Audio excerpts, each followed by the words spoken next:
a nobody like me to be part of this temple of democracy. Bidding the BJP cabinet minister think about the pain. If you hear an anxiety, anguish, and a pain in my voice, and the silence on the Manipur tragedy is not unique. It is a reflection of this general continuity of the colonial in the post-colonial. It is sad to see a nationalist party like the BJP will feel comfortable with their silence on the tragedy of Manipur. Keep your hands on your heart and think about the 60,000 people who are linguistic in relief camps. And those mothers, those widows, think of them. You are also saying that the likes of Ratan Tiam, the icon of the culture of this country, Arivam Sham Sarma, don't matter in this country.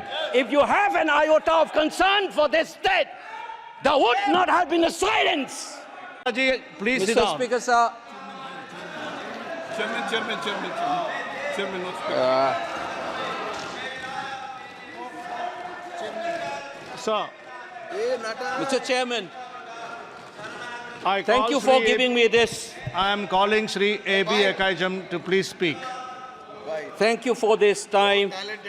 As I get up to speak on a troublesome moment in the history of India that has never happened, called the tragedy of Manipur, which is sought to be silenced by the government. And it is an irony that such an important matter which is sought to be silenced gets an opportunity as the midnight hour approaches. And this reminds me of the fact that people in my home state, the time is 2 hours ahead of Delhi. And we have been dancing on the tune of Delhi and the time that is supposed to be approaching 12 at the moment. People like Janu Barua and others have demanded for years that Northeast should have a separate time zone. Only then you will be able to live with dignity and a sense of well-being. The kind of priority that I can sense is this moment that I get a chance to speak. Mr. Speaker, sir, I'm just trying to, Mr. Chairman, I'm drawing your attention to the absence of Manipur in the President's address. This is not a simple absence. It is a reminder of a Rashtra Chetna which excludes people. You must realize that more than 60,000 people are languishing in relief camp in wretched conditions for the last 1 year. If anybody is read partition of this subcontinent, which I have done, I was associated with a research project. We have interviewed more than 1,500 survivors of partition of 1947, and you are witnessing the same thing. People are living in wretched conditions that I cannot even mention here. 60,000 people homeless is not a joke. 200 plus people died. And there has been a civil war-like situations where people are armed to the teeth and roaming around and fighting each other, defending their villages. And the Indian state is a mute spectator to this tragedy for 1 year. I must remind this House that each and every square centimeter of Manipur is covered by a central armed forces. It is one of the most militarized areas in this country where you have more armed policemen than the civil police, besides the armed forces of the Union. Despite this, how is that 60,000 people were rendered homeless and villages in thousands were destroyed? And yet, our Prime Minister remained mute, not even a word. And the presidential address did not even mention that. Shame, shame, shame, shame, shame. And I said that this silence is not normal.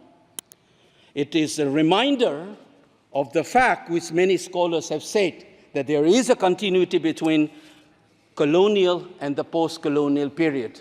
Today we are observing a day where we begin a new criminal laws seemingly discarding the colonial heritage. But as Ashish Nandi says, colonialism is a state of mind. It is a psychological phenomenon. It is an outlook, the way you look at the people, the way you look at the world. And the fact that this continuity is shown by neglecting the tragedy of a state, which is the 19th state of the Union.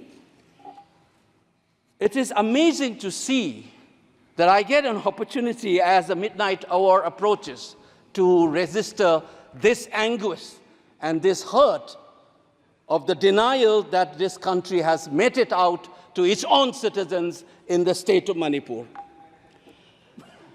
I must ask these questions to the House. Is this silence communicating to the people of the Northeast, and Manipur in particular, that you don't matter in the Indian state scheme of things? Major Laisam Jotin, who was awarded Ashok Chakra while grappling with suicide bomber, was a Manipuri. Who was awarded Ashok Chakra, you are dishonoring his own state. Major Ngangom Joy Datta, who was awarded Veer Chakra while fighting for this country and doing his duty as a part of the peacekeeping force in Sri Lanka in 1987. You are dishonoring this man. You are dishonoring the likes of the youths who hold the tricolor in international platforms. The likes of Mary Kom, Sarita Kunjarani, and Mirabai Chanu. You are saying that you don't matter in this country. Your state doesn't matter in this country. You are also saying that the likes of Ratan Tiam, the icon of the culture of this country, Harivam Sham Sarma, don't matter in this country. If you have an iota of concern for this state, there would not have been a silence. There would not have been a silence in this House, nor in the presidential address. This must be registered. Please raise your point of order. If you wanted to doubt the nationality and the nationalism of the people of that state, you must realize that these people have fought for the country. These people have brought Lural to this country. Please remember this. And that is what the silence means. 1 second. And I am telling you this. Mary Kom को हमने member of parliament बनाया, Bharatiya Janata party ने member of parliament बनाया। हमने कैसे नहीं इज्जत दी मणिपुर को स्पोर्ट्स यूनिवर्सिटी दिया। और आपसा जो है, मैं एक ऐसा आदमी हूं कि मेरे मामा को मणिपुर में गोली लगी, वो सीआरपीएफ के डीआईजी थे, इनको शहीद नहीं पता है। और 1956 में पहला आपसा मणिपुर में लगा, और 1956 से आज तक कांग्रेस के कारण मणिपुर की यह स्थिति है। 5 years after independence, can you negate this fact? We are talking about the inclusion of the Northeast history after 75 years. That's a classic exclusion. India was an anthropological subject, not a historical subject in the eyes of the colonial forces. And today, the Northeast remains outside of the history of the Indian history textbook. That is why you treat them as the other. And that's the silence. And the silence on the Manipur tragedy is not unique. It is a reflection of this general continuity of the colonial in the post-colonial. It is sad to see a nationalist party like the BJP will feel comfortable with this silence on the tragedy of Manipur. Keep your hands on your heart and think about the 60,000 people who are linguistic in relief camps. And those mothers, those widows, think of them. And then you talk about nationalism. Point is made. He made Only his point. then we will understand what this tragedy means. And Mr. Chairman, the hurt, the anger has thrown a nobody like me to be part of this temple of democracy. Beating the BJP cabinet minister, think about the pain. If you hear an anxiety, anguish, and a pain in my voice, please go back and see those 60,000 people linguisting in the relief camp. Don't talk about partition remembrance till you bring that. I would keep quiet the moment the Prime Minister opened his mouth, and a nationalist party says that Right. Manipur is part of India and we care for the people of that state, only then I will accept what is nationalism in our face. Thank you, Mr. Chairman. Thank you. I thank the House. The House stands adjourned to meet on Tuesday, the 2nd July 2024 at 11 a.m.